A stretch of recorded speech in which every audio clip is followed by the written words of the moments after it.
Hello, I'm Thomas Otte. I'm a professor of diplomatic history at the University of East Anglia, and I'm the author of July Crisis, to be published by Cambridge University Press. It seems to me that at the root of the July Crisis, 1914, at the root of my book, is that strange dialogue between systemic constraints and the actions of individuals. If individual politicians had taken different decisions, the crisis would have evolved in a different way, and it is quite possible that war could have been avoided. Indeed, I'm firmly convinced of the fact that it was not inevitable that war would break out in 1914. But it seems to me more important still than the specific decisions and actions of various politicians is the nature of decision making in 1914. Beyond all of these questions of individual capabilities and capacities, one needs to look at a broader issue of governance. I think governance in most countries in Europe is extremely poor, because we're looking at old, largely exhausted elites that recruit themselves from a very small gene pool. The exception in all of this, I think, is Britain.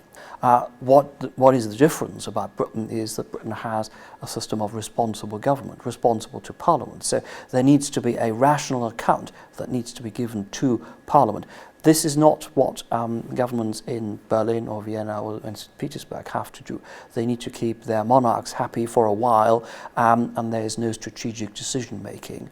And so it's really these sort of issues that I think one needs to look at, and that come out very strongly in the book.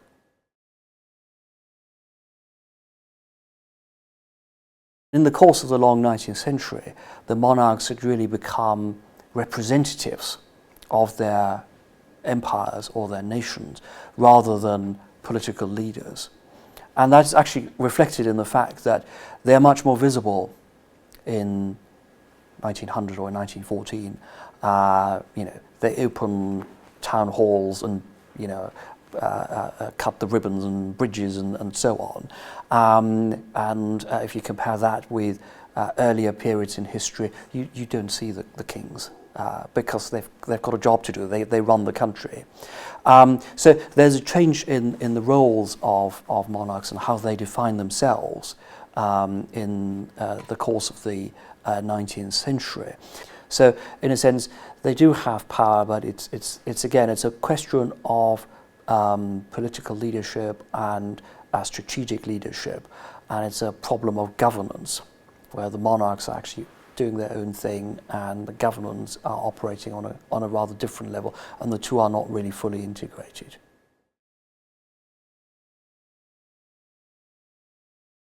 Europe did not slither over the brink into the boiling cauldron of war, in a fit of absent-mindedness, if you like. So there are reasons why the situation escalates, and it is my conclusion that Germany does bear primary responsibility, but largely because the Germans actually abdicated political leadership. It's not, as Fritz Fischer, the famous German historian, said in one of his books in the 1960s, that Germany willed war. I think it's far worse. There's recklessness and an abdication of political leadership that borders on the criminal.